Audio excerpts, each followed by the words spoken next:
War of the Visions players are probably wondering whether or not they should be pulling for Dark Ifrit, which comes with a VC and an Esper. Now these Dark Espers are a lot more expensive than the usual Vision cards that you pull for. They cost 40k Visior to pity, and you really hope that you get it before that point. Down the road, we have had paid select VC tickets that often have these Dark VCs slash Espers, so there is an opportunity for paying players to get them later.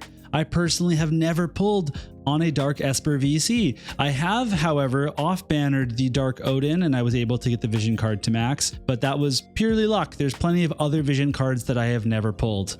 So with this card being such a big investment with so many big things on the horizon, like we have Hio, we have Full Metal Alchemist, can you really justify going to pity on this? Because you absolutely shouldn't be pulling on this banner if you do not plan to go to pity. First, let's break down the stats of the card, the Esper, etc., and then we'll actually get down into why or why not you should be pulling for it. So first of all, stats on this are great. You get AP, agility, and luck in addition to a good attack stat, decent HP stat. The unit effects are also pretty solid, if not unremarkable. 10 OE resist is always good to see. 10% attack is fine, but there's a global buff as well. So we're going to see some reaction block rate up, which is really nice to see because that node is actually on the Dark Ifrit Esper. So between the VC and the Esper, you're going to get a bunch of reaction resist, which I know if anyone's been playing against Sephiroth this week, you're really hoping for that after his 80% counter. And even just his reflex is such a pain in the butt. So we'll see how much it gets. Hopefully it's, you know, a nice little chunk, 25, 50, I don't know. Let me know what you think in the comments down below. But otherwise, party effects are also very good. Defense penetration 25 is a very unique effect for a card. We only have it on Snow's card for ice. This is a really powerful effect. It brings older units into the modern age and makes modern units pushed even further to do even more damage, and I love to see it. The pierce resistance is also relevant with lots of decent you know, pierce options that people want to, you know, combat against. And then we have increased slash attack 26, which is fine. It's a good stat. It's a great modifier to have, and it's going to make all of your slashy evadey fire units do better. It's going to make your lightning and Esther do better, you name it. The Esper is also very solid. It's a fire Esper and it has pretty good stats. They're in line with Dark Odin, 18 agility. The luck is pretty good. The evocation magic is very strong. The range on it is quite long and quite large. The range height too, very good to see. And of course, these are always 100% hit, but this one's really good. It's got the dispel, but then also if you're going to use fire, then it's an absolutely bonkers effect. So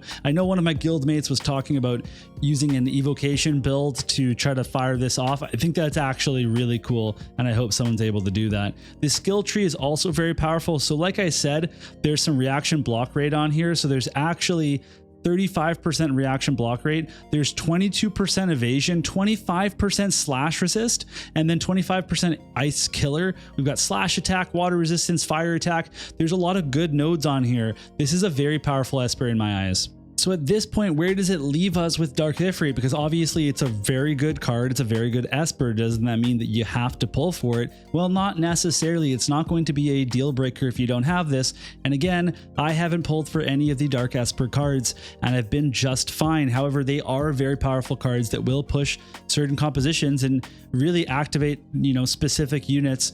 You know, in this case, it's a wide-reaching card. It's very applicable to a lot of fire and lightning units. But let's look at some examples of first why you would pull for it, and then we'll look at all the reasons why you shouldn't pull for it. First, let's talk about why you should be pulling for this card. And reason number one is you're big on lightning or fire or both elements, and this is going to be a very powerful card for you for a long time. The second reason is that you're not planning on pulling any of the upcoming units. You don't like Hio. You think Full Metal Alchemist sucks. I don't know who you are. I don't like you, but that's just where you're at. You don't feel like you're going to pull for anybody. So this is a good time for you to pick up one of these VC Esper combos. Or maybe you're like me and you have a ton of Visior. You're very well stocked. You've been saving up for a long time and you know you can afford it. That's a great reason too.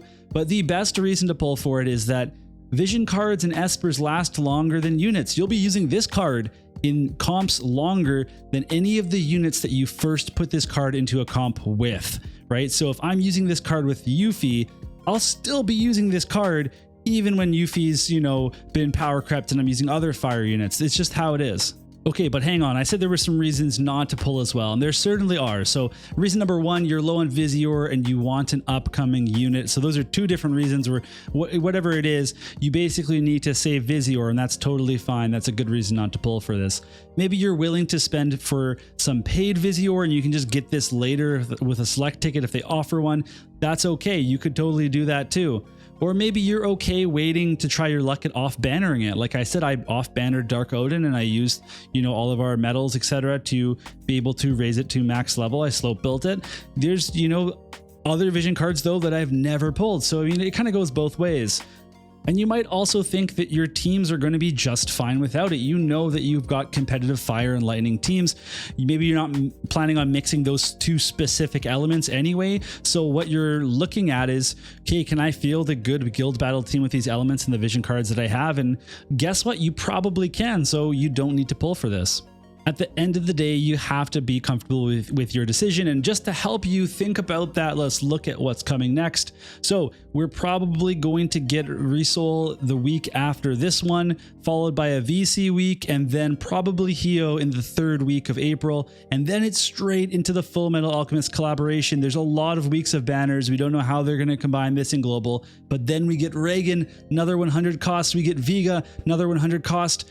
There is a small reprieve when we get our Miranda, but then after that, it's back to 100 cost units with Kefka coming with the Final Fantasy VI rerun with, you know, oh geez, what's this guy's name? Dialdo or something? He's coming out. Then we have another Dark Esper. Actually, there's one I already missed there too. We have the Dark Bahamut for light and dark units. We got Dark Golem up here. There's a lot of big things coming out. You have to make your decision about what you want to pull on your account. And hopefully, you know, this video's helped you, but at the end of the day, you know, good luck with it. Let me know what you decide and why, because I'm very curious about that. And otherwise, I will be pulling for this. I'll be streaming my Dark Ifrit pulls and my Yuffie pulls tomorrow night. Hope you can join me. And otherwise, we'll see you all in the next video.